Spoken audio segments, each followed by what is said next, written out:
అందుకో కాల భైరవుడు ఈ సముద్రానికే పాలకుడు యుద్ధములో యమకింకరుడు విడు సంగ్రమ శూరుడు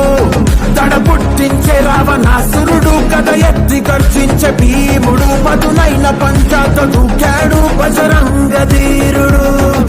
గర్జించే ఆ గగనము శబ్దము బెదిరిస్తుంది రకడలిని శబ్దము నలు దిక్కుల ఈ మనుషుల బంధము అణిచివేసేయరా